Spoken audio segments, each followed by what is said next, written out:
Hey, there it is. Good now, revolutionaries, and welcome to the Rise Up Morning Show.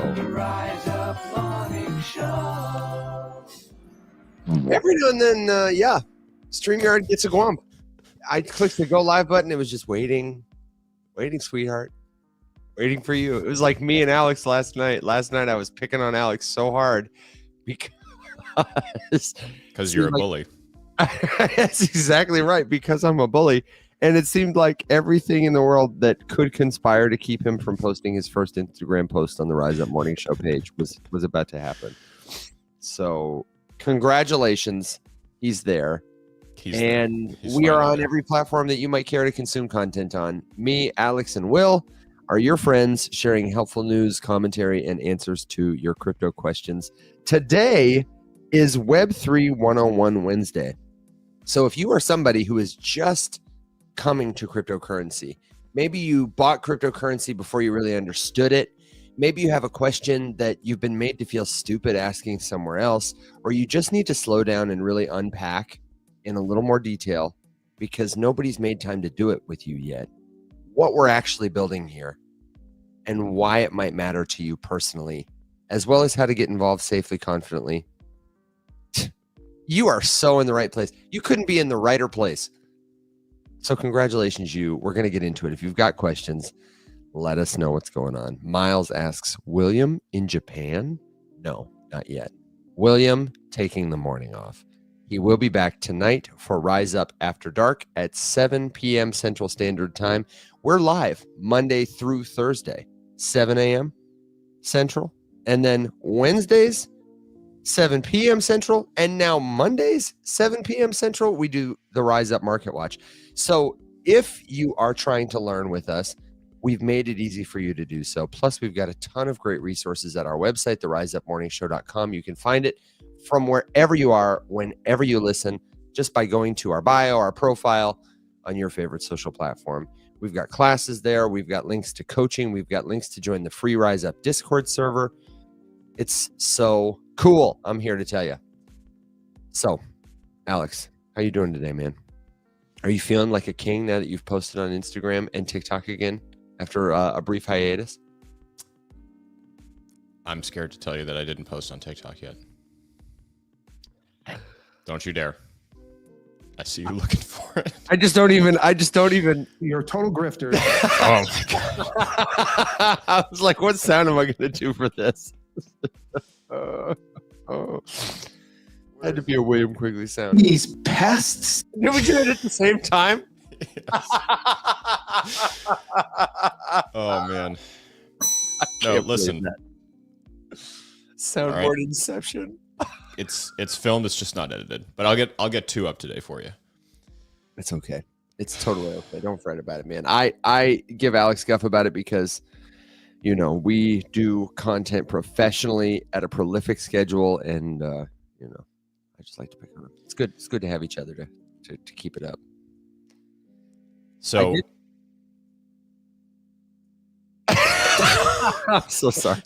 Everyone listening podcast land really missed that. What the hell is going on here? Missed that look. You know what threw me off, Alex? I just want to say this before we start. I want to acknowledge this. This is an elephant in the room for everybody watching on video. I could not find this morning. I have misplaced the official mug of the official morning show of the Financial Revolution. I'm going back to my first edition morning show. This doesn't bode well for the Financial Revolution. No, dude. I'm kind of bearish on it. So I'm thrown off, though. You know, you just throws off your groove. Hey, there it is. Got the same one, although mine is a special one because it has a mustache. That's the one of one. The greatest mug in the world, Solemn says. And boy, if it ain't true. Okay, I'm sorry. I rugged you. Please, no, it's okay. Take it where you want to go. I was just going to say really quick, because I knew that this was going to come up. Let's hit the bills, the crypto week bills really quick. Great. The bills themselves did not get voted on. They did not get voted down. They have all been hiccuped because the procedural votes to bring all three of them up for the actual vote, because in Congress, it's just like Spaceballs, where we're preparing to prepare to prepare. We have to vote on the thing before we're allowed to vote on the thing. So we're voting on the thing to determine whether or not we're allowed to vote on the thing. And the vote on the thing to determine whether or not we can vote on the thing, those votes failed on all three. So it's likely that we'll see a retry, a real vote on them later this week, potentially, because there's a lot of pressure on them. This is exactly why I keep saying the attention speed of the attention span rather of crypto meeting the speed of Congress in real time, because Congress is slow as hell and they're constantly trying to do stuff and add things and change things and fix this and do that. And if the Senate bill and the House bill are too different, then the second bill has to go back to the other house for what's called reconciliation. And it's just a whole big back and forth, vote on this, vote on that, vote on this, vote on that. It's a pain in the ass. So just to keep in mind, the votes that failed, all three of them were procedural, not actual like legislative votes. There's some pretty good write-ups on Twitter about it because a lot of people were curious, like, how did this already fail? I didn't even think the vote was scheduled yet. It wasn't, and it didn't. They've just all been kind of knocked back a few paces. So just clearing that up. Gwump for Congress, basically. Yep. I mean, it's just there's too much disagreement between like the things that, like, for example, the Clarity Act. Determining jurisdictional authority over this industry between the CFTC and the SEC. There's still a lot of disagreement about that. And, you know, largely this was a party line vote, but there were no votes in both parties. So, you know, it's just one of those things. These people genuinely don't really know what they're voting on. I don't believe. My impression is that they don't have a strong understanding of exactly what's going on. And this is like a high pressure situation where the administration wants to be the number one crypto administration. We're not going to take the time to do the homework to figure out exactly what it would take to become number one. We're just like scared of being left behind arbitrarily. So vote on stuff. And yeah, we're just going to keep treading water a little bit longer. Yeah, that's what Congress does. It is important to mention that this has become a deeply political issue. I had the screen share up for a second of the president's tweet about how this week the House is going to pass this bill. And so you have folks who may not understand it terribly well. And it's not just it, but it's them, several different bills. It's a hot topic right now. Everybody's coming out of the woodwork to talk about crypto. And so that makes it seem, you know, a little bit hypey if you're not someone in the know.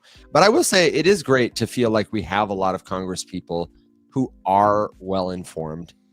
And hopefully, I honestly haven't been paying close attention, and I don't watch like C-SPAN, so I don't know what their conversations are like until I find out after the fact. But I've been really heartened by some of the things I've heard, even like the non-crypto Congress people say about what this technology can do, tokenization, or their concerns about it. Like a lot of people, I think, are rightfully concerned that, you know, the president owns a crypto business. I am also concerned. They should be. They should be, because that's a major concern. And that's not because I like or don't like Donald Trump personally. I'm sure if we went out to lunch together, we'd you know, get along just fine. But like, come on, you don't think so? No. You don't think you could get along with the president of the United States for an hour at lunch? No. At Mar-a-Lago, where everything is gold and better and bigger, definitely bigger. Absolutely not. You don't think so? No. Well, okay. It'd be fun. It'd be fun to tell the kids. No, it wouldn't. Yeah, I know. He's well. I was spoken to him, or I was spoken to by him at one point. It wasn't a good conversation. Did you see the? So I'm good. I've had my fill. Man, I'm so sorry to sidetrack us on Web3 101 Wednesday, but did you see the Still the cold open. I know, man. Did you see the Epstein thing? It's been going around TikTok. Kate Johnson's testimony, just people reacting to it. Oh yeah. About being 13 and meeting Donald Trump for the first time, and oh my gosh! And now it's not new. No, it's not. But it's Been powerful public for years. It's powerful to experience in the context of like a mom or dad or everyday person just listening to and reacting to it. One of my favorite forms of performance art, or one of my favorite things that happens in like a live play or a movie that is so underexplored, and when it's done well, it's so powerful, is like instead of having a character make a speech or be listening to a speech in an audience or something, to create a scene where it is just somebody listening personally to like an asynchronous, there's that word, communication, like a voice note from your dead mother, or reading a letter from your child, or playing a tape or something like that. I love watching people listen to and react to emotional messages. It invites me into like their perspective in a way that almost, very few other kinds of scenes can. Anyway, I've taken us on 3 tangents. That's okay. Because we're talking about Web3. It's Web3 101, people. Well, I think to begin to write us back on course here, I would say that I understand where your optimism is from listening to like some people in Congress talk about the industry in a little bit more informed manner. I still think that we're holding them to an embarrassingly low standard. Like, these people have access to pretty much whatever information they want. They can call any expert to come talk to them or teach them anything they want to make a more informed decision about the thing that they're in charge of governing. They're writing laws to govern something, and we're like impressed that a few of them have vaguely heard of 6 or 7 of the terms and like kind of understand at least 10% of the thing that they're literally writing laws to govern. Like, they should all be subject matter experts, and if they're not, they should consult with subject matter experts before they form their opinion. And we're at the point where they're literally voting on stuff and then apologizing after because they didn't read it. Like, they're all embarrassments. It's embarrassing to sit here and listen to them like vaguely understand what a blockchain is while they're voting on this much legislation in 1 week. It does not fill me with an overabundance of hope that these are going to be like good bills that will do a good job of doing anything. It makes me feel like these are things that just are getting slammed through like everything else that they pass, just for the sake of saying that it was passed. If you're curious, I would seriously look up how much legislation Congress passes in this day and age, like in the past 20 years on an annual basis on average, and then go back to a time when we literally labeled Congress the do-nothing Congress and look at how much legislation was passed during the do-nothing Congress compared to now. It's staggering. Yeah. How much less nothing they did. Just, I mean, do-nothing was still passing hundreds of things a year. And we were like, oh my God, they're really slowing down, because before that it was even more. Now we're at like maybe a couple dozen, and most of them are just like naming monuments after war heroes. It's like the easiest yes vote of all time. Yeah. They're embarrassing. Moral of the story. That's a good point. That's a good way to put a pin in it. Solano said, if I can learn from a fake radio show and Google, then they can too. And exactly. Jenny said, buy some Trump coin to have lunch with him regarding remarks about the president, which leads me to remind you that if you are holding Trump token right now or thinking about getting some, you need to be careful, because there's a huge unlock coming on the 17th, tomorrow. They're having 2 like cliffs that unlock at the same time. It's about 45% of the supply. So almost certainly there will be a tremendous cratering of the price. Oh my God. It could be a chance to buy the dip. I honestly don't see a lot of mind share from the Trump token, but like that, I don't know, that could be the move. If you've been thinking like, I want to buy Trump token, like tomorrow, that would be your chance. So you're telling me there's a chance? Yep. Tomorrow's your chance. It's going in the toilet. If you are holding on to it, I don't know what the price is doing, but this would probably be the time to sell it. You're entering that phase. Okay, let me say one more time. If you are someone, because man, yesterday on the live show, we had a flurry at the end of the show of newcomers, it looked like, asking us, what were the questions we saw? How do I get a cold storage wallet? Do I need a cold storage wallet? What makes a crypto wallet safe? What's the safest way to store and use my crypto? Are exchanges better than wallets? We talked about some of the scams and schemes we saw, and it got me thinking, Alex, that it might be one of those days where we really sit down and have the conversation with people and give them a conversation that they can share with their family and their friends on all those things, but also like where we unpack it a little, like the history of the internet, computing networks, the technical stuff you need to know to understand what this stuff actually is and why it might matter to you personally, so that you can see as people are telling you to buy this or that token with a little more savvy, like, you're ready to navigate that conversation. Do you feel okay about going all the way back to the beginning and just hitting people one more time over the head with that big pan? Yeah, I was kind of thinking if we wanted to, like we said yesterday, put it all into one sort of clip that can be cut out and posted just to reference to. I was trying to think of like what's the ideal place to start and what to go through. I think literally if we just kind of ran through the process, if you were to be starting from scratch right now, knowing everything that you know.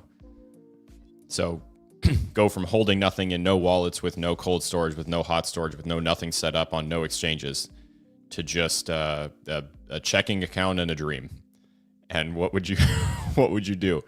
And so I'm curious to hear what your process would be, because I feel like we probably have similar, but maybe one or two like individual ingredient pieces different. And then just talk about like why you would do each one with the benefit of. I'm totally with you there, but we're on a different brainwave, and the audience is picking up what I'm putting down. Apple said, "Oh boy, strap in." Someone said, "We're going to do a history of the internet today." I really think we got to start it there. Okay. And then we take it to the practical tactical. I'm totally with you, but I want to. Okay. That's better. That's better as a preamble. That's better as a preamble. Yeah. And in fact, why don't we do it like that? It sounds like you're more prepped to go 0 to 60 on checking account and a dream. So let me hit this Web3 101, and you give your comments, and then flip it, and you give the lesson, and I'll give a comment. Sound fair? Yeah. Let's see what happens. We'll see that you're darn right. We'll do it live. You're darn right we will. You just witnessed as much rehearsal as ever goes into anything. But honestly, it works out great. The goal of this is I often encounter people on the street who want to learn about cryptocurrency. Like Bearded says, if you were teaching your kids, how would you have them start? If it was my kid, I have the luxury of having a long-term relationship with them. But people who meet me and want to learn, or come across our videos on the internet and want to learn, I really think you need to have like a little bit of historical information and context about what this stuff is, why it might matter, before you start getting into the very important, how do I use this well? And that's all going to set you up for the least important question, which is, so what do I buy? Like, if you take care of those questions first, every single thing you buy is going to be better for it. If you don't, everything you buy is going to be a liability. So, all right, here we go. The internet is what we're talking about. We are building the future of the internet here. And when the internet started, it was very open. It was mostly that anybody with the know-how could go there to do stuff. They could connect their computer to these shared networks where there weren't a lot of gatekeepers. There might have been administrators of local networks at your college or your military base, because it was kind of a hobbyist or college or military thing at that time.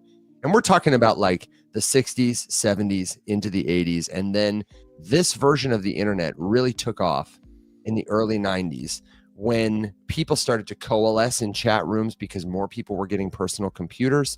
People started to post online, websites came online, and you could, like a Wild West ghost town, if you knew how to get there, you could do anything you wanted.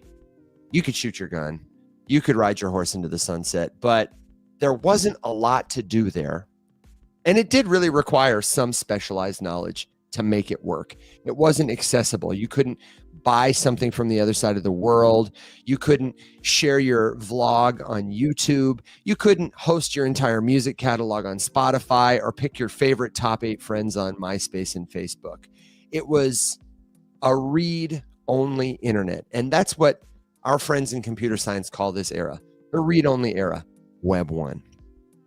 Fast forward a couple years, after You've Got Mail took off in a big way and people started to realize that the internet was kind of a thing, personal computers got into more people's hands, and companies started to build services that you could experience online beyond static websites, where you could buy, sell, interact with your friends or strangers around common interests, or build markets together. Websites like eBay, like MySpace, like Ask Jeeves, Google, and now the titans of industry we know. Dude, got to shout out Jeeves, brother. They made the internet into this robust metropolis. Our ghost town had evolved. There was a doctor and several theaters and lots of restaurants, and streets connected everything, so it became easy even for a layperson to navigate through their phone or their computer to just about anywhere they might want to go. You can do a lot of stuff on the internet. You can not only read information, but you get to participate in creating it, in writing it. Computer scientists call this the read-write era of the internet. And the problem with this era is that you and we get to experience the internet at the leisure of a handful of companies who own everything. And on one hand, like, it's fine because you don't got to pay to use Facebook or Spotify. But over time, we have realized there is a tremendous amount of cost to this internet. Because only about 5 companies own 90% of internet traffic, there are a lot of custodial risks. What happens if Amazon goes down or gets attacked or changes their terms and conditions and decides to start charging you for access? What happens if Twitter decides they don't like the content you post? Or if your Will or any of our other colleagues, somebody targets your TikTok account, which you don't truly own, and gets the platform who owns everything to think you've violated terms and conditions and take it away. Everything you access is at the leisure of another person's terms and conditions that you're mostly powerless to negotiate. You can participate in creating the value on YouTube and TikTok, etc., but you don't truly own anything. Now, the advent of decentralized networks, blockchains, powered by cryptography, made it possible for the first time to truly own a piece of information on the internet. The real moment that this coalesced and became a big explosion that mattered was Bitcoin. The Bitcoin network is the first meaningful time, the beginning of the Web3 era, where people on the internet can not only read information freely, they can not only participate in creating it, writing it, but you can truly own something digital for the first time. And this is because of something called a private key, because of decentralized networks, and because of a ledger called a blockchain. These blockchain networks, starting with Bitcoin, made it possible for somebody to lend their computer to a piece of code. The piece of code is in charge of the computer, in the sense that somebody running the Bitcoin protocol, which is just my computer is talking to your computer about information we both agree represents money, in this case, Bitcoin. I buy some Bitcoin, or I solve a computer problem to get some. And now other people who use Bitcoin can communicate about credits and debt together, the same way that people communicate about it with dollars, because we have agreed to. Only behind the dollar, there's like this central banking system. There is this powerful government that ultimately says, don't worry, guys, we're not going anywhere. If you have a dollar, you can trust us to back it up. But it's just a promise to pay. It's a big promise to pay, backed by a big empire. But the Bitcoin network said, you know what if we did that, but instead of like violence behind it, what if we just as friends agreed to keep a common ledger, and we would turn our dollars into this digital form of currency, Bitcoin, that we could share over the internet quicker than dollars with somebody around the world, without somebody like Western Union in the middle taking a cut, or without a government audited bank in the middle taking a cut, because it's kind of a pain to have to rely on their permission, or have to show them my ID, or deal with a human in the middle who might make a sloppy mistake. What if we made sending information that represented money as easy as using a calculator to do math? And we made it open so anybody could join this network. And we set it up so that the computers that facilitated this could just check everything. Before I send you information that represents money, it's going to check, do I have it? It's not going to accept any other form of data as money. And over time, as more people come to this network, that will make it difficult for any one of us to accumulate so much power. The network grew and grew and grew. Now there are tens of thousands. I believe there are 63,000 full Bitcoin nodes all over the world. You don't even know where most of them are. And none of them owns the network. None of them has the power to co-opt the network. And they can all talk to each other such that if one of them tried to do something malicious, all of them would say, well, hey buddy, that's not right. And it would just be instantly rejected. The Web3 revolution continued with the idea that we could apply that same technology, that same infrastructure, not just to money, but to other important pieces of information that we use to make meaning about our identities, our birth certificates, our social security, our vehicle titles, certificates of ownership, receipts. Blockchain, it is a medium to communicate and make meaning about ownership with people, to distribute power from the center of systems to the edges by replacing systems where we rely on any human intermediary or powerful entity to do a job of facilitation that a computer can do better.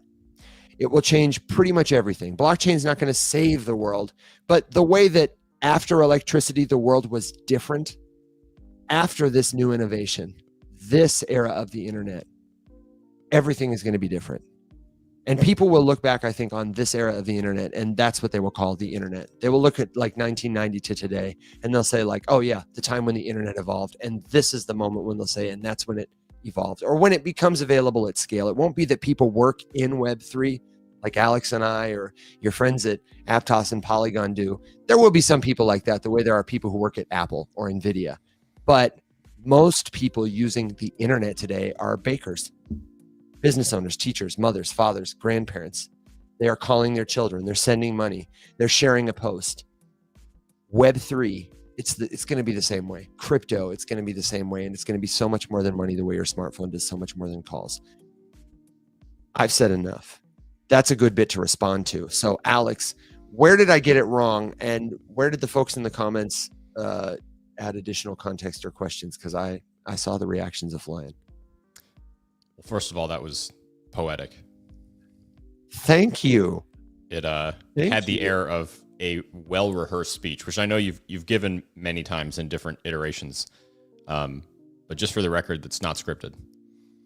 No. It's just not. Says it a lot. I think there's a couple key points in there that really jump out that I think are worth highlighting.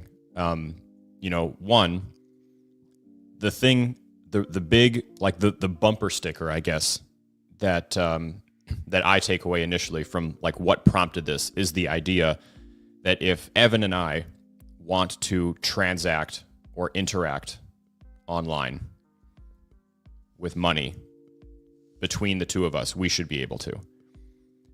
If we want to involve someone else, we should be able to make that decision. It's mostly like a freedom of choice thing. There was some good point outs about, the fact that there are still middle people. And I would say for sure, there's a lot. There's actually a tremendous amount of middle people in crypto. The idea, and granted we are young, the idea is that we don't have to, but we can if we want to. It's the freedom of choice. The magic. And the choice has never existed before. This particular choice is why it's such a big deal. Correct. Yeah, exactly. You had no choice before. And it's not to say that none of this stuff needs work, because pretty much all of it needs a significant amount of work. Big time. There's a trust problem. Most of this stuff is just like a Web 2 application, as in, no ownership, no removal of middle people, just kind of masquerading as something new. It's got some new jargon, it's got some new terminology, and there's something new that you can buy. So why not? It's a new target for venture capital to make a bunch of money, and it's a new target for hedge funds to manipulate a younger, more volatile market.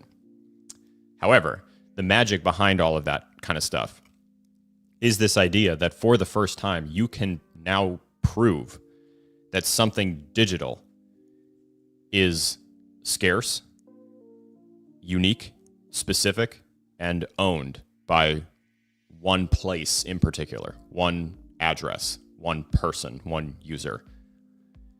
We've never been able to do that before, and that's a big deal. That's a really big deal.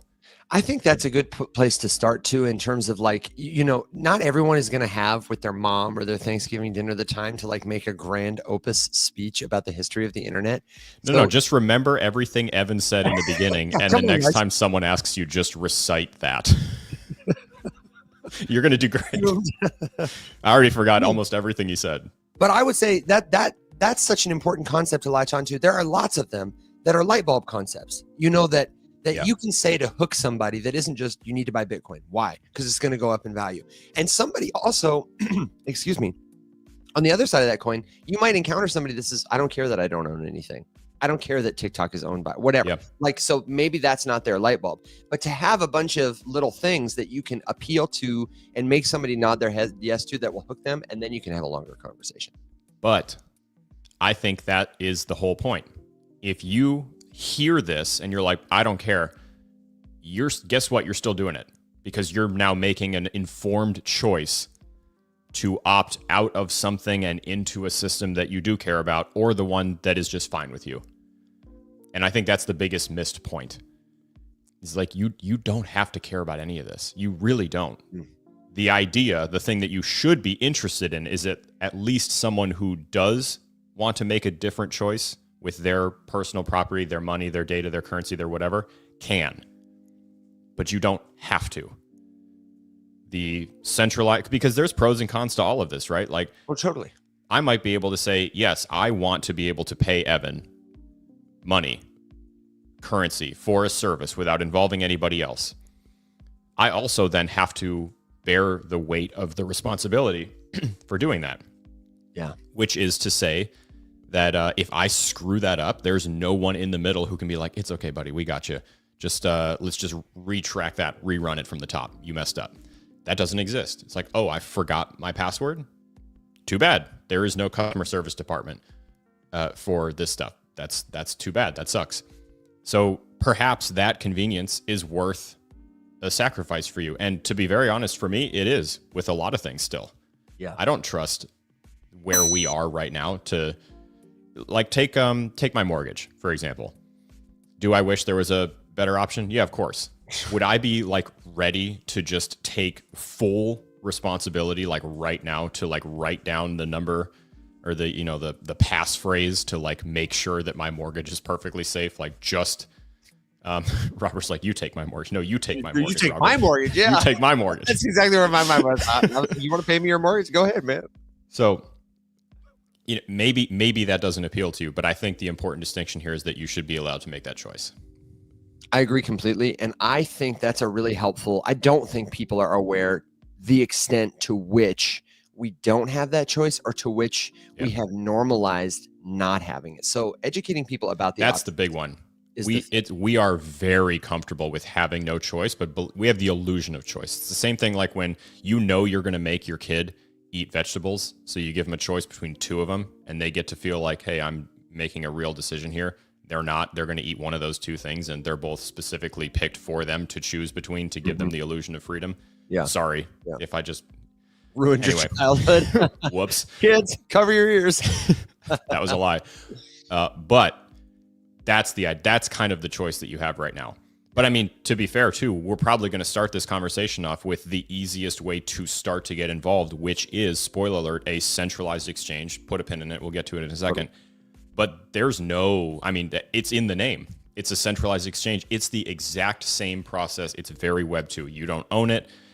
The difference is there's one little teeny little tweak in there wherein you can take the thing. You can exit the system. You can exit. It's a system that you're allowed to opt out of, but you are still in a system that's owned by a company that's full of middle people, that takes a big cut, that makes a lot of money to do what they do, that, you know, largely is just in it to create a profitable business in a new burgeoning industry. Yeah, and a lot of them are honestly excited about being this like gateway. I think they see themselves less as a destination and more as a stepping stone. You'll hear us say, if you're joining us for the first time or somebody has shared this with you, in these kinds of conversations, you're going to hear us talk a lot about Web 2 versus Web 3. And that's just what we mean, is like the pre-crypto internet, the status quo, the stuff we do right now today. And then Web 3 is like what cryptocurrency, the technology that makes it possible, will enable. And Coinbase is a really good example. You've probably heard that name. They are a company that is trying to help you buy and sell cryptocurrency. But a lot of the people who work there are really excited and focused on, once you get some crypto, how do you either use our platform to do more with it, or go beyond our platform to start doing whatever you want. Mm-hmm. Not that I can't be, I reserve the right, Brian Armstrong, to be critical if we need to. But I like Well, yeah, look that at if- him. Yeah, I mean, A couple of yikes moments recently. we gotta put up the picture later. Shout out to our friends at Base who are having the TBA conference today. We'll talk about it at the end of the show. But I don't want to get too far off because I think where we are is exactly where people need to be. It's exactly the ground zero of, maybe there's a system that you're understanding is extractive. A bank is a great example. And using the analogy of like how you experience a bank and money right now versus how you might with crypto and how it's different. That's a good, like you said, the ground floor example. So Alex, do you want to talk about like the difference between trusting a central bank with employees who take breaks on Christmas and can make sloppy mistakes and charge an extractive fee versus what it's like to interact with a blockchain? And can we talk specifically about the private key? I think this might be a good place to really drill down on the private key, because wallets and keys, they're two jargon terms that are really important. And wallet especially, I think, is just such an unhelpful term. But I think maybe this example of like being your own custodian can be helpful to let someone see it. Is that where you wanted to go with this? Are we arrived at the practical tactical where I'd start if I only had a checking account in a dream? Sure, but I think that the private key and wallet conversation is not that conversation. Oh, you don't? No, you think I think it's earlier or later? I think it's separate. It's in parallel. That's a technical explanation about the hows, but it's not the process. Okay, then which are both important. We can do either one. I think let's go to the definitions first, because we're going to reference them a lot during the process. So we keep talking about this thing called a private key. When you interact with the blockchain, it could be that you are starting one of these computers that does the work of communicating with other computers, and that people submit transactions to on the internet to send or receive information that in this case represents money, but could represent anything.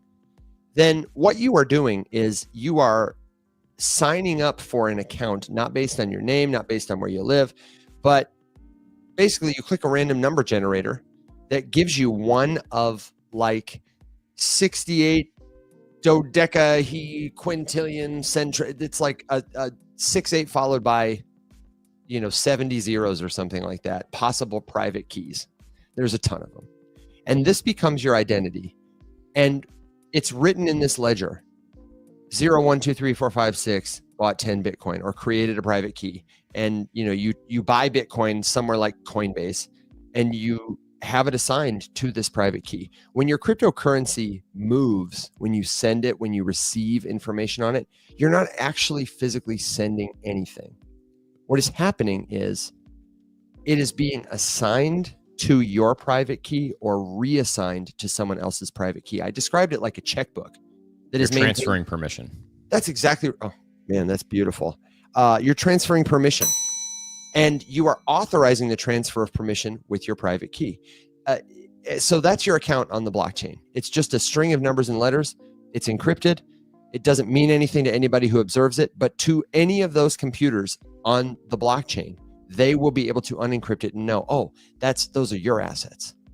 And there is a pair of keys. You get this private key that authorizes the reassignment of ownership of assets.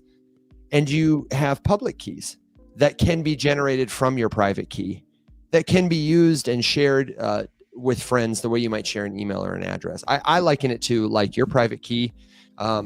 It can be assigned an infinite number of information. It's like a mailbox that has no size limit.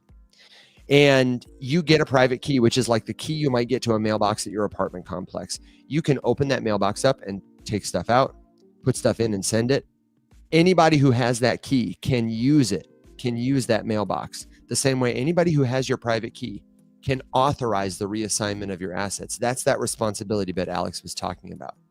But what's nice about that is you don't have to wait on banks to authorize it, to clear it. You don't have to pay anybody. You're just interacting with an arbitrary computer that doesn't care if you're black, white, gay, straight, whatever. It doesn't know that. It just recognizes and responds to your private key.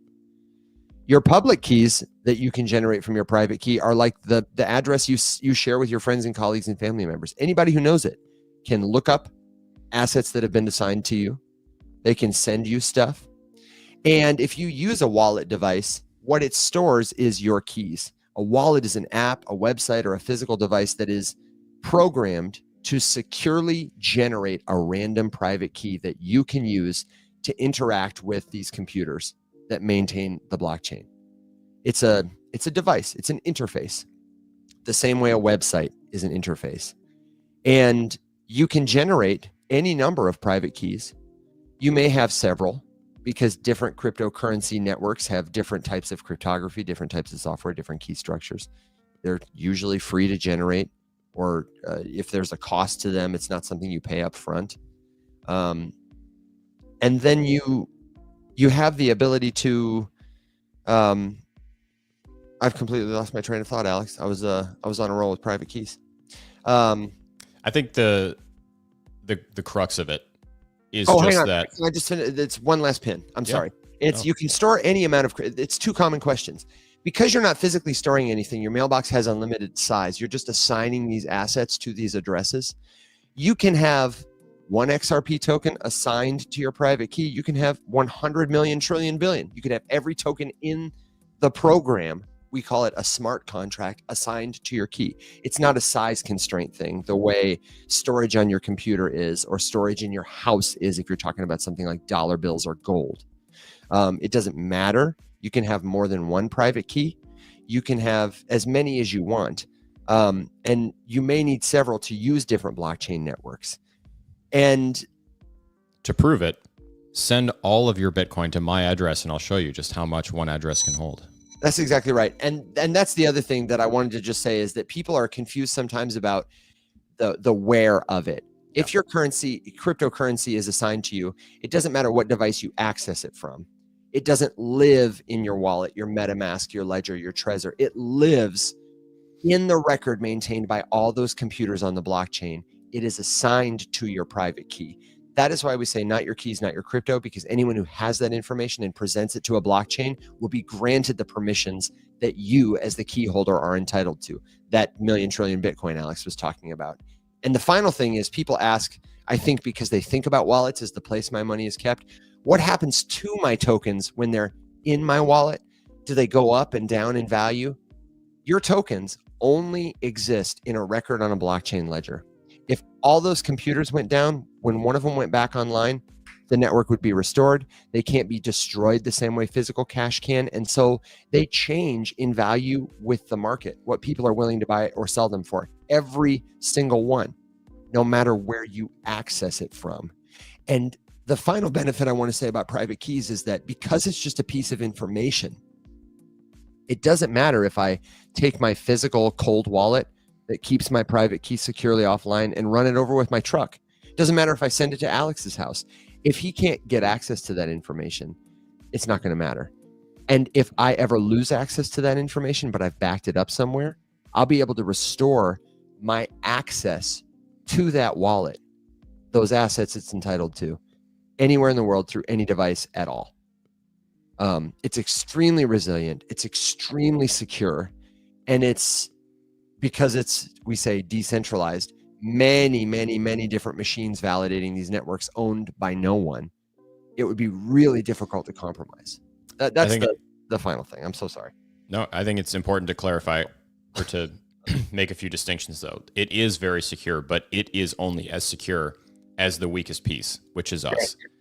So, like Evan said, he could send me the wallet. He could send me, 11 out of the 12 words, and I wouldn't be able to do anything with it.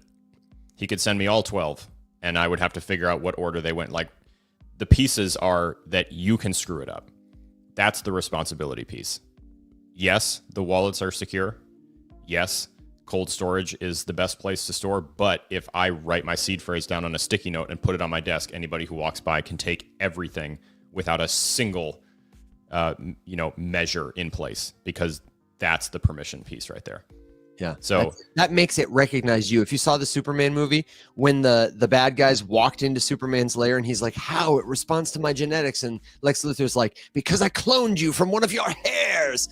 That's how it looks like you, because it's not looking at you. It doesn't even, it's not, I wouldn't even say that it looks like you. It's just that's the piece. That's the key. Like, anyone can pick up a key and put it in a lock and turn it. Yeah. And we're at the point now where we're putting other measures on. There are 2FA, 3FA, biometric security features, like all this kind of stuff. But at the end of the day, another distinction I want to make, just because I've seen this come up a lot, is seed phrase versus private key. Oh, beautiful. So when we say private key, we're talking about a very lengthy string of letters and numbers that is the thing that ultimately gives you the permission to transfer data, information from one place to another. The seed phrase is not a random letter of numbers or a string of letters and numbers. It's just a series of 12 to 24 words used to generate the private key or create one. So it's a method of restoring. It's easier. No one, we can't, at least I'm not trying to have to write down 78,000 characters and remember all of them and type them in every single time. That would be a nightmare. Another quick point about that is seed phrases are a piece of cryptography called a hierarchical deterministic, which is a $5 way of saying that my private key, I can use it. I can use a wallet device or a private key to spin up other wallets too. And they can be separated from each other like file folders are. And my seed phrase can be linked to all of them. So that instead of, if I was going to remember private keys, having to remember 11 of them, I just remember one seed phrase and it can unlock all those different keys and all those different wallets. So it's really very convenient. Alex has used the example on the show before of if you are somebody fleeing from a despotic government or a precarious situation and you can't pick up your physical stuff to take it with you, all you've got to do is remember 12 or 24 words and you will have your wealth, your net worth. That's pretty powerful, especially as we create tokens to represent things like, your driver's license or your identity. And it's not tied to something that can be easily lost or destroyed or that you got to carry with you. And the difference being that you can do the same thing with your checking account right now, but if the single centralized database that is storing account information, it's much more susceptible to attack than the Bitcoin network, than the Ethereum network, than whatever. Even a crappy, tiny blockchain is better than that, at least in the sense that it's harder to take down. Correct. Nailed it. Nailed it. I think I was just trying to think what the best next place to go was. I think that, one thing that you'll run into the more that you explore this kind of stuff is that there is a never-ending supply of jargon and terminology that requires a definition. And if you just kind of get in the habit of making note of all of those words, and before you continue on down any one of the million rabbit holes that you can go down when you explore a new industry like this or a new subsection of an industry like this, just to pause and look up stuff. I mean, I do it all the time where I'll hear a new jargon term in some capacity and I'll just toss it into Perplexity or GPT or something and just ask for a basic explanation. And then usually try to come up with an analogy to help me remember it a little bit more or make sense of it or connect it to something else or whatever. We actually should go next to a couple of these rapid fire questions that we have let's do it. Will be super helpful. But first, I just want to remind you that if you visit the riseupmorningshow.com, the very first thing under all our official social links at the top, it's a free downloadable guide. We will add more to this over time. It's a Web3 101 glossary. It's got like 75 terms with illustrations, explanations. It talks about private keys, hot wallets, cold wallets. It gives a couple of like extra tidbits and best practices. And look, you can buy a morning show mug there too. So I got to get another one. But it's totally free to download. It's waiting for you right there. It'll help you. The questions are, first, where do you suggest that you put your seed phrase or store it? Definitely offline. Yeah, offline. Mine are rather. There's many. Obviously one per wallet, written down physically, like a hard copy of something, and then just kept in a safe with other important documents, passports and social security cards and stuff like that. They make these like steel cards with all the possible words on them, and you can like punch into it so that if your house burns down in a fire or whatever, they'll last. I don't think you need to go that hardcore. I think you could probably use a secure offline device, a password protector, You could use a notebook. You could use that stone paper that doesn't rip or get burned or water You can damage. store it however you want. It kind of goes back to this thing. The responsibility for that to stay protected is on you. So whatever you feel confident that you can comfortably protect would be it. So like, I feel better knowing that something is written down physically, not digitally, somewhere where I could forget a password or get my email hacked or something like that and have it taken from me in a safe, physically, located in my house and then physically located in a safe in another building somewhere else, kind of thing, versus like taking a picture of it on my phone and then being able to leave my phone somewhere and we're at the point now where if someone was like, stumbling through photos or like you left your phone or you left a sticky note somewhere, it was just like a series of random words, I would immediately assume that it was a seed phrase and probably go import the wallet and see what it is. Oh, are you kidding? Absolutely. I think So- that's going to be a like new generation of scam. Oh yeah. I mean, And it in already fact, is. there is a scam. It is a common scam. Yeah. For the record, quick tangent to discuss a scam. Let's get a PSA. Yeah. There's a very classic, tried and true, good old faithful scam wherein someone will leave a comment saying like, "Hey, I'm having trouble moving my money. Here's my seed phrase, and can you help me?" And the trick is that they're trying to lure someone who thinks that they now know more by saying, "Oh my God, I know that's a seed phrase. I can get in there and do whatever." They don't know what they're sharing. You log in and there's like $1,000 of tether or something in that wallet, and you would like to transfer it, but in order to do that, you have to send some gas to the wallet. And the second you do that, a scraper just takes it and sends it out somewhere else. And you're like, oh, maybe you put more in, maybe you think you messed it up or whatever, it's gone. And you're just going to do that forever. And all that wallet does is just sits there. It lets people continue to log into it to try to take the tokens that are stuck in there by sending more and more and more gas to it. And then eventually people give up. But I mean, those people make a good bit of money. If you track the transfers out of that wallet, you can find where it's all ending up. Speaking of transfers, that was the next question we got, is how do you transfer the funds? And I just wanted to maybe show people what that could look like. It's funny, I'm actually having trouble logging into Coinbase, so I'm gonna have to go to Coinbase wallet, but I wanted to show you it's a lot like sending an email where you use an app or an interface that sets up a transaction the same way you would use Gmail and compose an email. But instead of writing, "Hey, Alex, what's up, brother?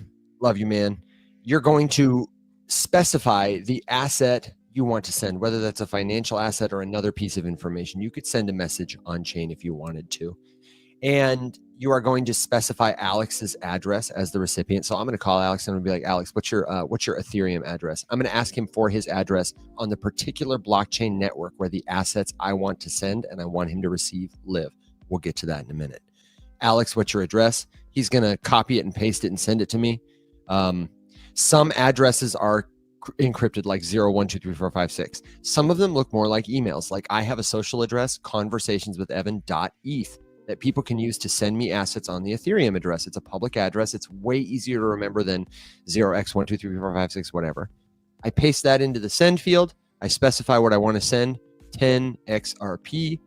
I review it, make sure everything looks good. And just like editing and sending an email, I click confirm. I get to review the transaction and then I sign it. I click a button that says send or sign, but what that effectively does is it presents my private key to a blockchain if I'm using a wallet. If I'm using Coinbase or something, really, they do all that in the background. And your wallet apps will do that in the background too, but effectively what's happening is one of those computers that maintains the whole ledger, a word I am using here to mean record of transactions. It's going to verify, do you have the private key to authorize this? And if I do, then it's going to check, do you have the assets? Are they there? You can't send 100 XRP if you've only got 10. It's just not going to let you. You can't fool it. You can't say, "Ma'am, I'm so sorry, I get paid on Friday. Can't you just..." No, it's a computer. And instantly, it's going to reassign those assets to Alex. And what I will see on my end is a confirmation. It'll say pending, approved. Just like you see a little green check when your email gets sent. And if it doesn't get sent, you get a message that says, "Oh, we couldn't deliver to this address." It's a lot like sending an email. So that's a good question. We had one or two other questions before we continue moving on. They're going to help us transition. How can I transfer without leaving a small amount? I don't know if I have a good answer to that question, Alex. Do you? Like, you know how like if I try to send you my max amount, there's always a little dust left over? Yes. Is that something you worry about? No, but also it's becoming less and less and less of a thing. So that's a wallet problem. And by wallet problem, I mean specific like program problem. It depends on the wallet. You're getting to the point now where gas is more and more commonly allowed to be paid from the amount being sent. So you can kind of opt, like Phantom just announced some thing where you can opt in to pay gas in different tokens instead of like having to pay gas in Sol to do stuff on Solana. So you're always going to have a little itty bitty tiny bit left if whatever wallet, whatever exchange, whatever you're doing doesn't allow you to do that.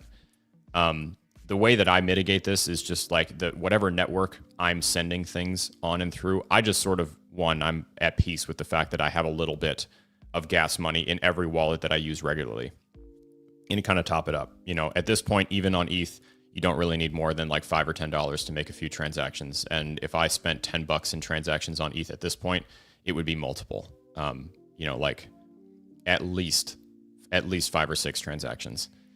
So dust, I mean, there's a comment here from C Vish. I would not personally call it dust because dust is, a kind of different process. It's often referred to with context to a scam. Yeah, we can talk about that, but the dregs, the leftovers, you just kind of have to be at peace with it for the most part. I think more and more and more wallets are going to update and add features wherein you don't have to have that problem anymore, and you can actually clear out the entire balance. But at this point, you're always going to have at least a little teeny smattering of gas left in the wallets that you're transacting with regularly. Yeah, and there are increasingly centralized exchange have like a convert small balances feature, like Binance has one where you can convert small balances to BNB token, and that's like the gas token that you'll use on the Binance network. And it sounded like Fritzy was asking about a gas token specifically, like maybe they were sending a token that if they sent all of it, they would have none left for gas.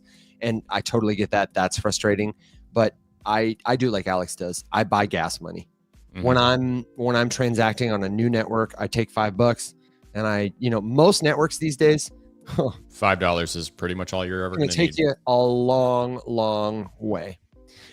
Speaking of gas, the hot dog meister himself is here. Mike, shout out Mike, getting ready for TBA. We're doing Web3 101 today, Mike. And the reason I'm derailing us to talk to you is to say, if you got any tips from Coinbase, then let us know. We've talked about you a lot this particular episode, and we're excited to hear what you have to share later. We're going to give a pitch for it at the end because I know you want people to tune into whatever announcement is coming, but feel free to leave your tips in the comments. Alex, those are kind of all the questions we're caught up on at this moment regarding transfers or keys. If you've got another question about how the storing, the sending, the structure of it, the setup works, let us know. If we need to do a tutorial of any of this stuff, maybe that'd be a good time to do it. But Alex, I think we're pretty primed with enough jargon and can clear up one or two more to go to where you wanted to take us from checking account in a dream. Yeah. How do I start to explore this system? I think the point of this, like I said, I'll just make this one more time. Yeah. There is a never ending supply of jargon. So just get a process to look up new terms. I have a PDF guide that is about training an AI research assistant to just sort of be able to give you quick overviews of terms or concepts specifically and just break stuff down. Honestly, it's a pretty easy prompt guide to set up. And honestly, at this point, this is why I'm redoing it, because I wrote this at a time where LLMs needed a little bit more help than they do now. At this point, you could literally start a fresh thread and just say like, hey, explain private keys and cryptography to me as if I'm in 3rd grade, and it'll do a really good job. So yeah, just make it a point. If you see a term that you don't know, look it up.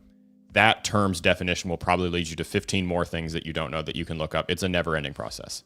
Yeah, and I really do recommend you start with that glossary at theriseuppmorningshow.com. That's going to give you it's written in order of like you're going to encounter this term first, blockchain. And at the end of the list will be something like dusting. that's niche and specific. But anything that isn't well explained, or if you encounter something else, add it.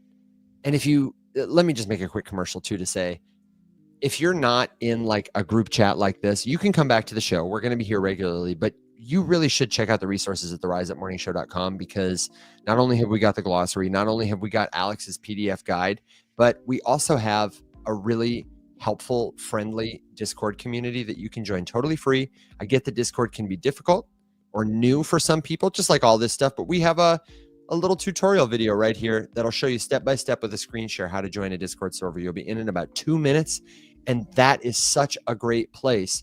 If you encounter something that you don't know in the glossary, or that GPT isn't making clear for you, you got a friend. And it could be us. But honestly, I can't tell you, Alex, the last time I answered a question first, because everyone is, they're online, they're friendly, and they're fast in that community, and they've done it. That's the best way to learn. Done it. Yep. Can we actually answer one more rapid fire question before we go 0 to 60, dream in a checking account, which is asking about networks? I do think this is important, just to clarify that cryptocurrency networks, there are many of them. The way there are many cryptocurrency tokens, some cryptocurrency tokens live on multiple networks. And the easiest analogy of this is to think about cities or countries in the world today and like the information that they share. New York City is like a blockchain network, Ethereum. Ethereum, after Bitcoin, was the second network. It was a dream that said, what if we did what Bitcoin did for money with any kind of information? What if we built a platform where people could decentralize and distribute ownership of language or an app like YouTube? They anything really digital, anything at all. Like, they were like the Web3 vision. What if we could make the whole internet this? No intermediaries, just people transacting with each other. And so it has become a very robust infrastructure platform like New York City, with many roads and highways and elevators and skyscrapers, and there's everything you could want to do there. It happens in New York City. It's got lots of cultures from all around the world. People fly there. People fly out of there. There are many bridges in and out. There's lots of money moving around in New York City, lots of information, lots of culture.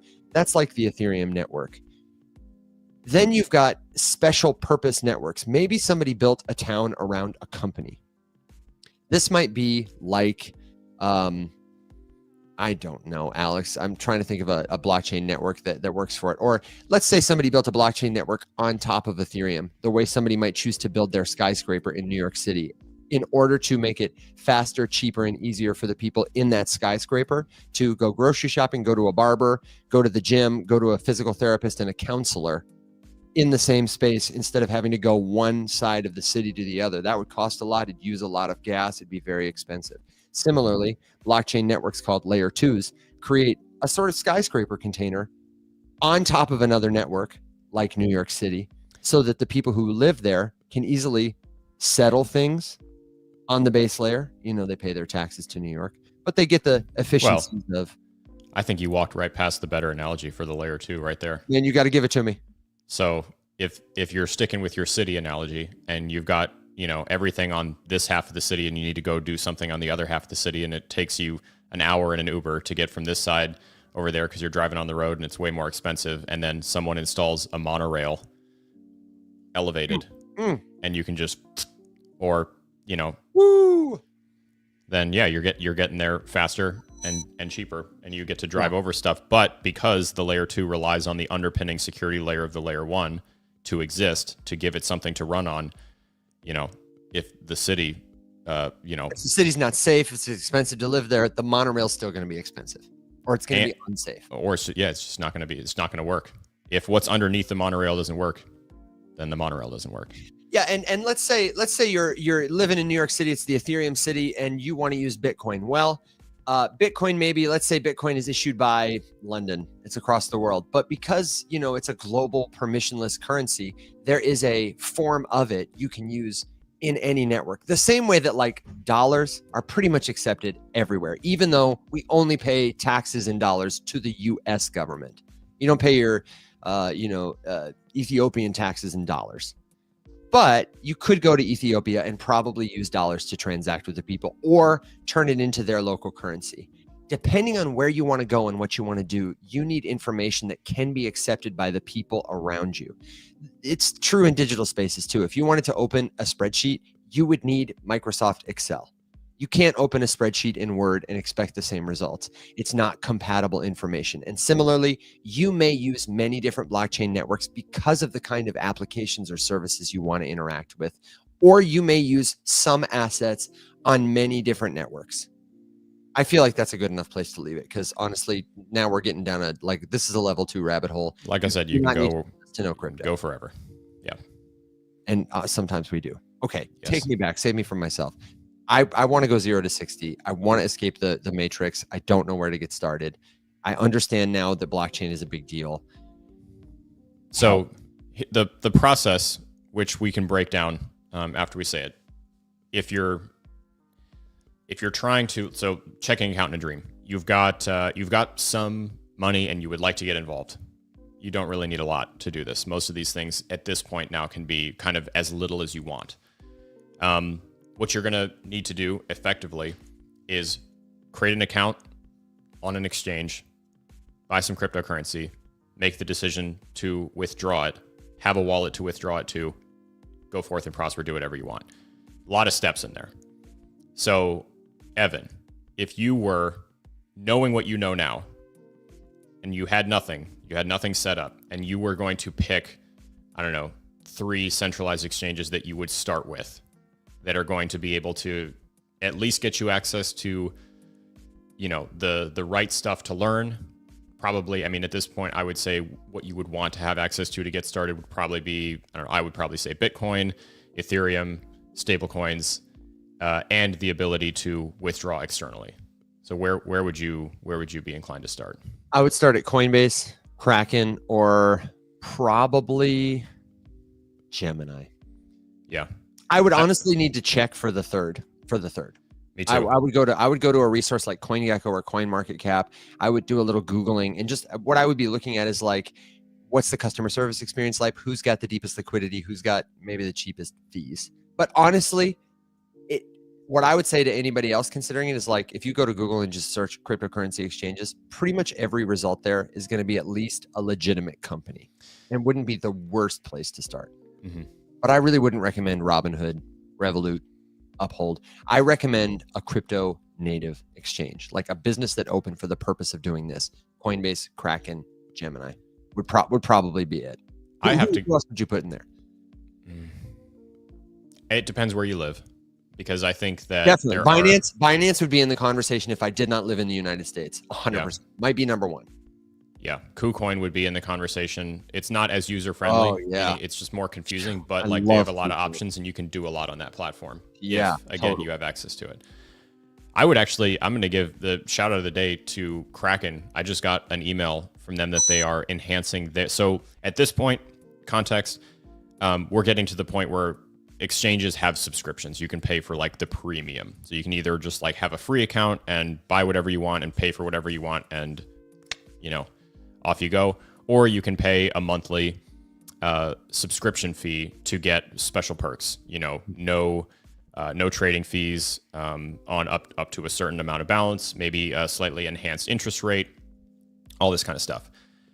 Kraken just doubled the amount that you can transact every month fee-free for their Plus, which is cheaper than Coinbase's premium. So you're getting way more bang for your buck over there at this point. I believe Coinbase is still $30 a month for fee-free trades up to $10,000 per month. And Kraken just bumped it up to $20,000, and their monthly is literally $5. Dude, such an unlock. Insane. Yeah. But I did just see Coinbase open the waiting list for Coinbase Business, which looks intriguing. I haven't had enough time to go fully through it. I'm sure Kraken will answer. Yeah. They are really the ones that are kind of, competing back and forth at this point. Yeah. And personally, Kraken is where I'm like leaning at this point, just because the options are better. The service is cheaper. I've never had a bad experience, and I can withdraw and have access to whatever I'm trying to get access to. if I personally had to start again, I probably would start there. And I just want to be clear for the crypto natives in our audience, and also for the newcomers.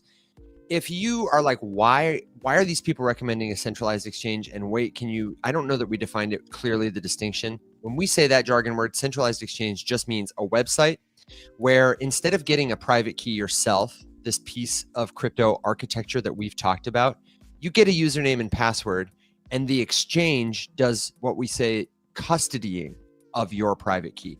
They function like a bank account. You sign up, they check your identity, you're subject to their terms and conditions, just like Web2 businesses, just like your bank. But like Alex said, you have the ability to exit. That is a centralized exchange. You do not truly own your assets there. You're subject to their terms and conditions. There is one single differentiator, which is the option to leave. Right. And it's a stepping stone, not a final destination. But I still, even, we have talked to, I don't know, Alex, tens of thousands of people. Mm-hmm. And it is because of that experience, I confidently, more confidently than ever, say to most people, you should start with a centralized exchange. Some folks come in our comments and they say, what about not your keys, not your crypto? What about a cold wallet? I hear that's the only way to, no, it's a stepping stone. And I just don't think any wallet, any decentralized exchange has the infrastructure, like the on-ramp, off-ramp, turn your cash into crypto, the cheapness, the easy connection with banks that central exchanges have. I just think in 2025, like that's the state of crypto. I don't feel comfortable recommending other solutions to like my dad. And my dad's a smart guy. You know what I mean? Yeah, I don't think there's anything wrong with starting there. I don't either. Because again, the underpinning like piece of advice to all of this is do not put a penny more in than you are comfortable losing. It's an extremely speculative venture style space. So that's, when we say don't invest more than you can afford to lose, I don't even like the word invest with this. Yeah, context. I say use. I have exclusively buy. Literally say buy. Treat it like a purchase, as in it's not going to pay you back. Be pleasantly surprised if it does. I've got an account on Kraken. Yep. I have connected my bank. I've verified my identity. Should I be concerned that they've asked me to verify my identity by sending them my ID? So the short answer is no, because in order for any of these businesses to exist, they have to do that legally. I feel relatively confident saying that if that wasn't a rule, they probably wouldn't require it. But it is, so they do. So that process is called KYC, which stands for Know Your Customer, which is a set of policies, rules, laws, and regulations that are meant to prevent money laundering, terrorism financing. It's just the layer to make sure that the government knows who is doing what with what money, so that if something nefarious happens, they can track it. Agree with it or disagree with it, it's the way that it works. So no, you don't have to be concerned about that. The thing that I would pay attention to is just like, okay, who is collecting this information from me? How worth it is it for me to give that information to this company, this whatever? What can I find out about their track record, their history of getting hacked, their history of exploits, of customer data leaks, all that sort of stuff. These are all, but I would do that same thing, not just for a crypto exchange, but for any company that was trying to collect my information. And at this point, who hasn't leaked our information? Exactly. So yeah, long-winded way of saying no, not particularly concerned, but I would still want to do my due diligence on these platforms. It's probably worth mentioning at this point that we're not sponsored by any of this stuff. No, but we really should be, and we're coming for Kraken. Yeah. That Crack app, we have a great episode from last week, I think, where we discover crack and get hooked on crack for the first time, which is a payment app. TikTok, where I find it and get my friends on it. Yeah.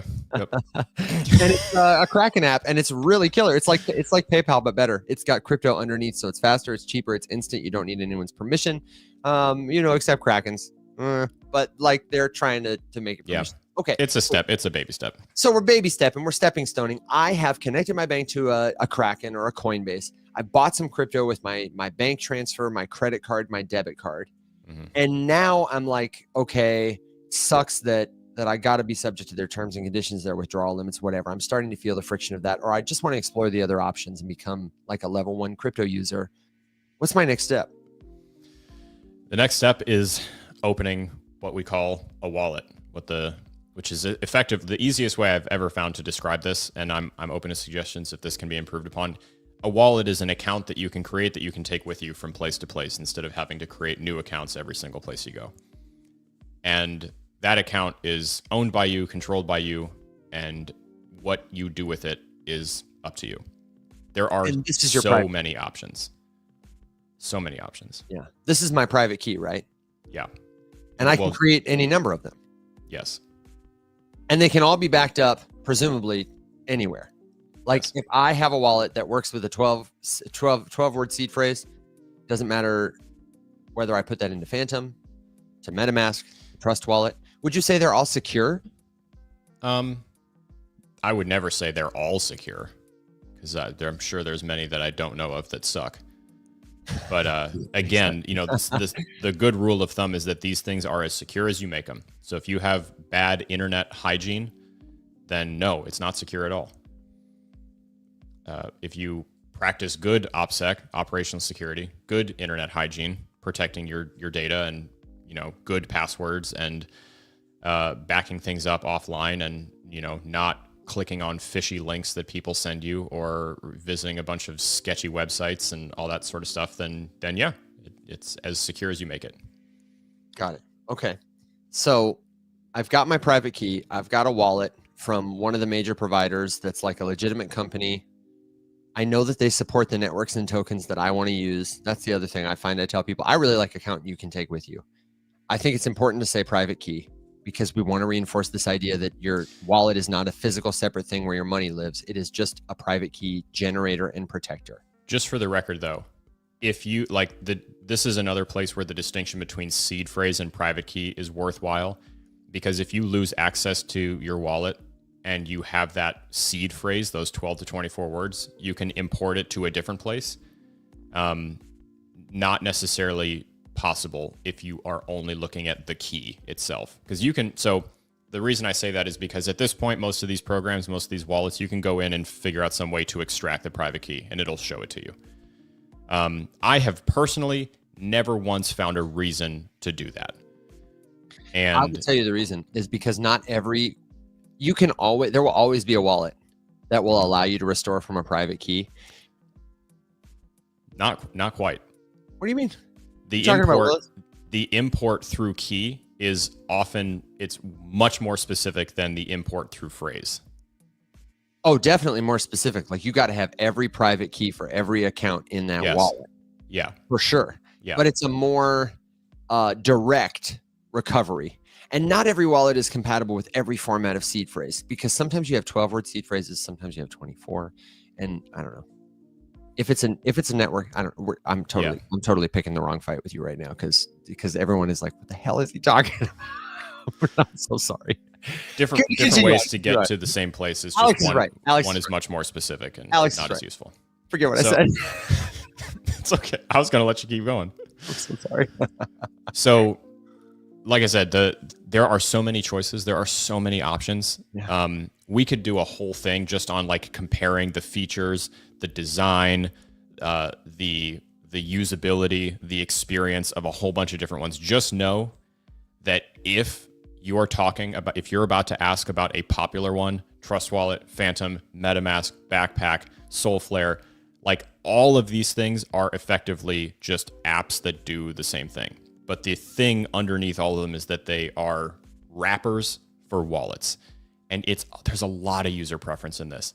And there are a lot of different blockchains. And so it's important that the wallet, and in answer to Skelly's question, yes, I'm talking about hot wallets specifically. Hot in this case, meaning connected to the internet.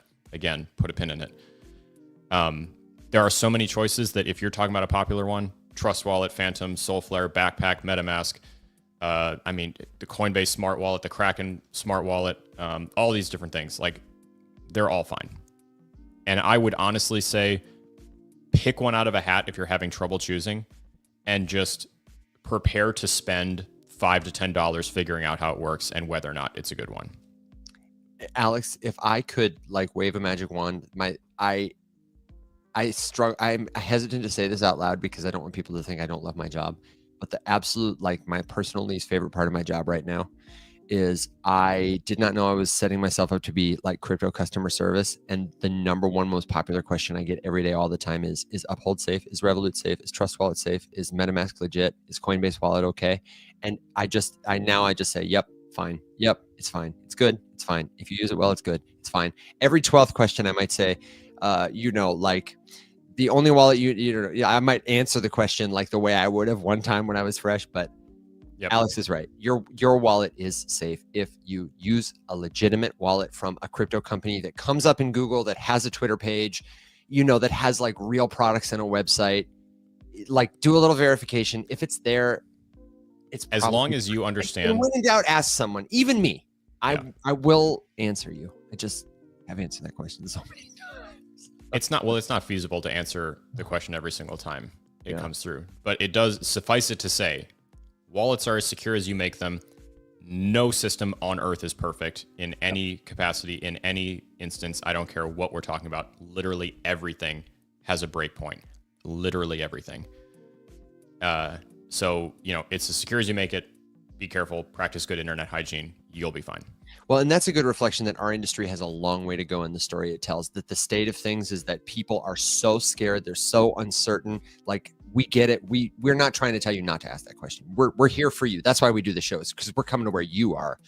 We see how things have been, and we know that we got to get you in touch with better information. So, Alex, I know you got to take your dog and pony in just a second. I'm going to stay a couple minutes to wrap things up with the folks in case they have trailing questions.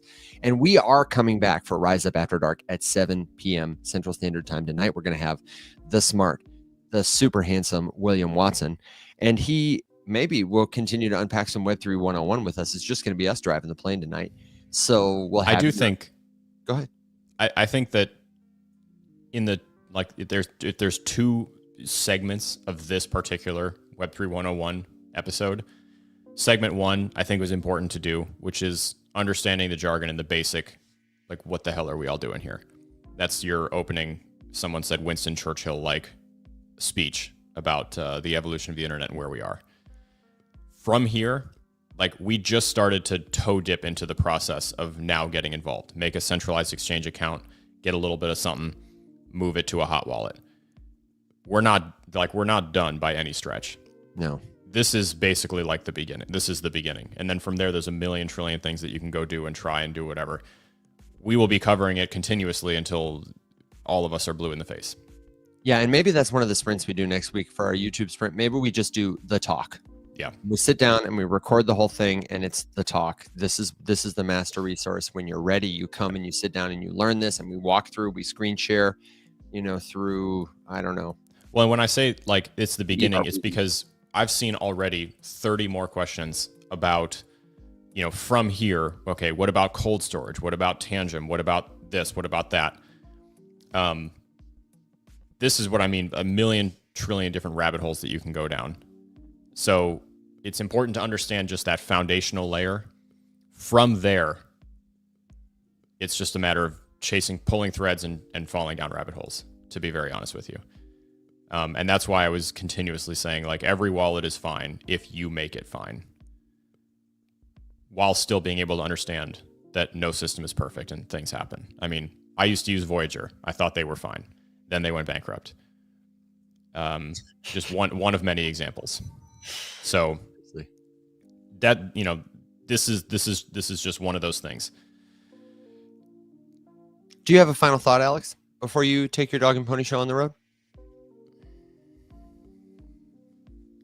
I would say, honestly, I would say the same final thought that I had yesterday, which is that one of the reasons that most people lose money in crypto, this is my belief, this is my personal opinion, is because, and this sounds really cheesy, but bear with me, it's because of mindset. I hate the word mindset, but here we are. Gonna get optimized today, bro? Yeah, for real. I cringed a little as I said it myself, and I knew it was coming too. But really, truly, it's just this idea that all of this has to be an investment, and that investing all looks the same. So if you're listening to this and you're thinking to yourself like, oh man, I'm so behind, I really need to get involved, I really need to start doing stuff. First of all, you are early in general to this entire thing. You might be late to specific things, like a specific cryptocurrency that has already exploded, or a specific wallet that already did an airdrop or whatever. You might be late to that, but that's okay. There will be more. And in general, we are extremely early to this entire space. So I say that just to say, take a deep breath. Like it's okay. Panic leads more people to losing their money by hurriedly buying something that they really don't want to, hurriedly investing more than they can actually afford to lose, because you're not focusing on the fact that it could disappear. You're thinking about the fact that it could go to $1 million bajillion because some guy on Twitter made a bunch of money with it. So, you know, the fortune cookie out of that is be careful, take a deep breath, slow down, you're early. And don't be seduced by someone holding up an instance of luck and presenting it to you as if it is wisdom, because that is the most common way that someone gets misled by bad information in this space. There's a lot of people who pretend to be geniuses, a lot of people who speak with a very condescending tone to anyone who doesn't know something. How could you be so stupid as to think that this was going to go to the moon? How could you be so stupid as to think that this was the real one, or that this wasn't brilliant? I told you that this was the best one. If you've been listening to me for any amount of time, you would have known. It's just shame. It's like shame on you for not being a genius at all of this already. This shit that was just invented yesterday. Shame on you for not having a PhD in it already. It's all a seduction tactic by crappy teachers to make you dependent on them, to give you information that they want you to believe only they can give you. The secret is they're getting it all from ChatGPT. And honestly, even that is probably giving them too much credit. So there are so many like little nuggets of wisdom that you could impart to like help someone do a better job. But if you're listening to anyone try to teach this stuff to you and they're doing it with any level of condescension, just walk away, because you're not going to learn anything worthwhile from that person. They're not your teachers. No. That was like a Winston Churchill speech. That was good, man. It ended up there, didn't it? It really didn't did. intend it to be. No, but you made it work. Ladies and gentlemen, Monsters and Machine. I am a big fan of this. This is Alex Popovich. I appreciate you and your passion for the education, for the people, for your refusal to be a condescending jerk. I will absolutely die on this hill. And I can't wait to get to do the show with you tonight. I'm gonna, like I said, take 1 or 2 minutes to wrap this up, but I'm coming too. Sounds good. I will see you tonight. I will see all of you tonight. I appreciate all of you for being here and hanging out with us. In the words of Mike Shinoda, you could be anywhere in the world, but you're here with us. And that's wild. I don't know what you're doing, but I'm happy that you're doing it. But no, honestly, the only reason is the most important reason. Like, why are we not condescending jerks? It's because we are also just learning all this. That's right. Like, some of it I learned a little bit before. Some of you may have learned it, but like, I'm actively still learning. I have to spend time learning. There's like there's so much stuff that I don't understand. Yeah. You're never done learning. You're never done learning anything. Anyone who says that you ever like reached the finale of learning is an idiot. The final. Yeah. The final boss of learning. Yeah. You're never done learning. Ready for a vacation. Okay. I will see all you wonderful people later tonight. Robert says, shill me something, damn it. USDC. $2, baby. That's a dog and pony taking USDC to $2. Yeah, it turns out that the $2 is by dropping the value of the dollar in half. But you know what? Details. It's a slight detail. I'm calling it a win. Okay. I'll see all you guys later. We'll see you tonight. And that is your signal. That dog and pony riding away is your sign to leave your final thought, your last minute question, a suggestion, a good joke, a word of wisdom before we head out the door and take our show on the road. We are live again at 7 p.m. Central Standard Time tonight. And if you're listening in podcast land or sometime in the future, first of all, hello. We hope your candles are green. Second of all, did you know that we're live Monday through Thursday at 7 a.m. Central Standard Time on every one of your favorite social platforms? We're on Twitch. We're on TikTok. We're on YouTube. We're on X. We're on Instagram. Though we're not live there right now because they have a bit of an issue. But let us know. We want to be where you like to listen. And I do want to tell you one more time, if you haven't visited our bio, wherever you're listening, our profile page, to check out the riseupmorningshow.com, it's right there. And it is the link of links. It's the master link that will give you all of our official social links, because we do have a lot of impersonators. It will give you the classes, the coaching, the free Web3 101 glossary. You can sign up for our premium memberships there. You don't have to spend a dime to learn with us, but you can start a free trial for some of like the premium stuff that we can't scale to everybody that we do have to charge for. And honestly, it's pretty good. The whole goal is to accelerate your learning journey. And you, my friend, are a welcome part of that story. There's a whole community of people at all levels of experience where you can come, ask a question, share what you know, learn, grow. We say, rise up together. It's all waiting for you at the riseupmorningshow.com and here on the show. This is where we get together. We are, in fact, taking next week off from broadcasting, but there's so much content out there. The past recordings of the show, our videos on TikTok and YouTube, or we'll be in the Rise Up Discord server. And like I said, it's totally free to join. The only thing missing is you. That's a great place. If you're sending a transaction to a new wallet for the first time, or you want to know if it's easy to switch to Coinbase or Kraken from Robinhood, somebody there is going to be able to help you. Yes, Lulu, it is easy to switch, but it depends. It depends. I was talking to someone yesterday who had some assets on Robinhood, and I was helping him move them to a cold wallet for the first time. And one of the things I was thinking about is, oh man, I hope we don't hit the limits. Or I hope the tokens he wants to transfer are tokens they allow you to transfer. Because if they're not, then oh my gosh, you got to sell it, turn it back into your local currency, send it to your bank, get a Coinbase account, get a Kraken account, send it from your bank to Coinbase or Kraken, and then you got to buy your cryptocurrency. I mean, it's an absolute mess. Tori asked, do you see an animation when I spam the reaction emojis? No, I sure don't. I wish I did.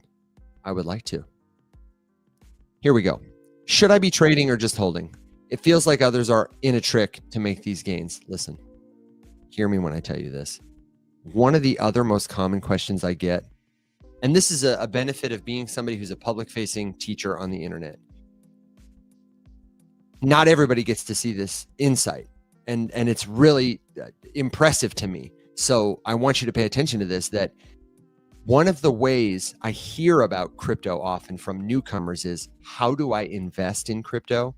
And usually they just say that. The comment is, how do I invest? Which tells me, one, you're in a hurry. Two, you don't really understand it. Three, you're desperate. You're probably typing that comment in everybody's videos as fast as you can. Two is, how do I learn to trade? How do I trade crypto? That's how people ask me, which tells me that the way you're hearing about it is from people who are emphasizing the most notorious use case, which is money and speculation. Not that that isn't a valuable use case for crypto. It certainly is.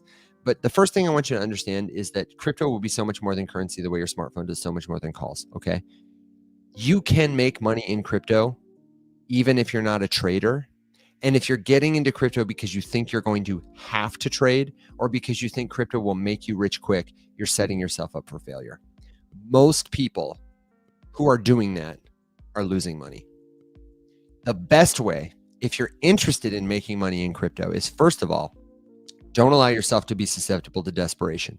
It might be better for you to have a mirror conversation with yourself where you look yourself in the eye and you say, I don't have enough money.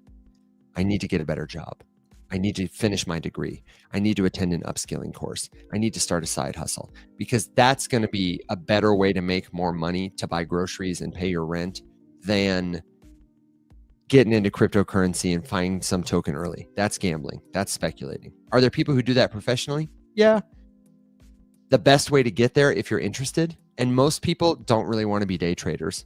Most people I know who make money in crypto are not day traders, is to learn how to use cryptocurrency well, to get to the point where you could explain to me what I explained to you. What is Web3? What is a blockchain? Why is it such a big deal in the world? How is it different than anything we have right now? I'll tell you why, because if you are an investor, that's going to help you understand which companies in this startup space are solving real problems and are likely to be here 10 years from now. That's the kind of investment you could make.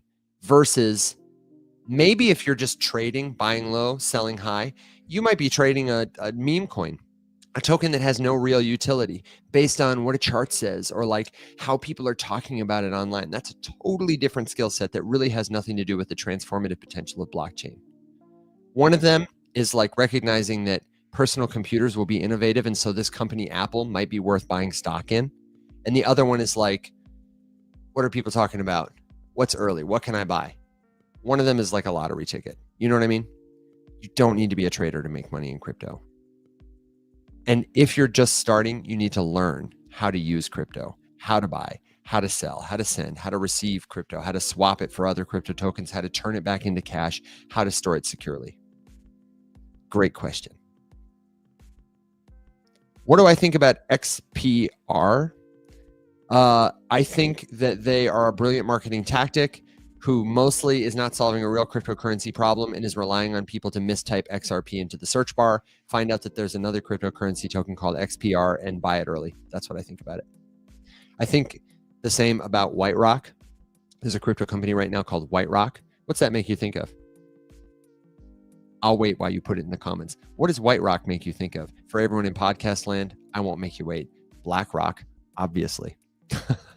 Maybe not obviously, but it seems obvious to me in a hyper financialized space that people looking at White Rock would go, oh, BlackRock? What's the market cap? Oh, shoot, I'm early. They're going to do it. BlackRock, they're going to bring real world assets on, right? That's the play. The play is they're a startup company. They don't have a product, but they do have a token you can buy, and their name makes you think of BlackRock. So of course you're going to buy it because you feel early. A lot of the crypto space is like that. That's what I think about XPR. Yeah, there is an XPR. Some people are like, what? I thought it was a typo. And maybe it was a typo, but there is in fact a crypto token called XPR. I don't remember what it is, but it's a, it's a Fugazi. It's a Fugazi. Let me just very quickly say to our friends in podcast land, if you are in search of a way to ask me a question, ask Alex or Will a question, the best place to do it is the Rise Up Discord server or in the comments on one of our socials. And I appreciate you and hope you're learning as much as I do from the live interactions we get to have together, because this is the best way to do it. One or two last questions. Solano says, Katana and Bitcoin are my long-term holds. I just keep dollar cost averaging so I can retire for more than a month. I would be really cautious about thinking of anything new as a long-term hold. Katana is the name of a new blockchain network. And it's a cool network. It's supported by great people. I use it. I think it's awesome. I would be really wary about treating any new token like a long-term hold. Just be nimble, be reactive to it. Don't allow yourself to become so attached to any investment or product that you become emotional about it. And I'm not saying that you are, Solano, but be cautious, be curious. Baldman says, looks like I'm too late. No, you're not too late at all. Everyone here is early. How do we verify that airdrops like the ADA Midnight airdrop are legit? You go to the official social account of companies like Cardano, and you make sure that people talking about it on the internet are legitimate companies. You make sure that it hasn't happened before. You ask folks on Reddit. You come to a community like the Rise Up Morning Show community, and you ask your friends there who've been here a little longer than you. You verify the contract address. If somebody posts, here is, the smart contract you need to send your tokens to be eligible for the airdrop. You send it to GPT. You use a website like airdrops.io, which I think actually has another name now, though the URL will direct you there, to verify that this thing is what it purports to be. You don't trust, you verify is the short answer. There is a common scam in cryptocurrency where somebody will try to get you to click a bad link about an airdrop that you are expecting by impersonating a company you trust, or they will use urgency to get you to buy into something. And sometimes they'll use like a shadow of the truth. For example, there's a very common scam where in the comments on social media, somebody will say to you, if you're an XRP holder, be sure that you claim the Flare airdrop. Flare was a legitimate airdrop for XRP holders. The claim period for it ended years ago. It's no longer active. You can't claim the Flare token airdrop anymore. But you don't know that, is what the scammer is relying on. The scammer is relying on you Googling Flare, looking it up, seeing it's legitimate, and then DMing them to say, how do I get the airdrop? And they'll say, oh, you gotta back up your wallet at this website, or you gotta click this link, or something like that. Another good resource if you want to verify information is, thank you, Jessica, DeFiLlama.com. They now have an airdrops feature where they indicate if a token or if a protocol is likely to launch a token, do an airdrop, or if it has already done one. And that's super helpful. Now, the last thing I want to tell you before I ride my dog and pony, the final thought that I have is actually a piece of news. Shout out to our friends at Coinbase, because they are doing something today that they have been talking about for a long time called TBA, like to be announced. And it's unclear to me exactly what that is. But it's at a conference they're calling New Day One. That's kind of a saying that a lot of people at Base have. Today is day one. It's the new day one. It's the new day one. And as part of their New Day One day, today at 5 p.m. Pacific, so 7 Central and 8 p.m. Eastern, same time as After Dark, baby. They're trying to compete with us. They are going to have a lineup of several different speakers, builders in the Base ecosystem. You might recognize Brian Armstrong, the CEO of Coinbase, Jesse Pollock. I was telling Alex yesterday, notice they're both headliners, but Brian's picture inside his box is just a little bit bigger. And several builders from around the ecosystem. I know they've got a lot of people there on the ground who are going to be talking about what Base, the chain, and Coinbase, the company behind it, are going to be doing. I think it'll probably be an interesting watch. If you don't watch After Dark tonight, that's the thing to watch, to pay attention to. If you want to stream it live, then you should just do a search for Coinbase or Base at Base on most social medias. And you can tune in. We'll certainly be talking about it on the show tomorrow. And if you have a crypto question, that'll be the best place to ask it tomorrow. Or if you just can't wait, go to where the show lives 24/7. I'm talking about the Rise Up Discord server, discord.gg/riseup. Or if you've never joined a Discord server and you need some help, then just click the link in our bio, theriseupmorningshow.com. It is the best place to get in touch with us. And we would absolutely love to see you there. So thank you, my friends, for being the best part of what we do. And we will see you next time. Until then, everybody, stay safe, be well,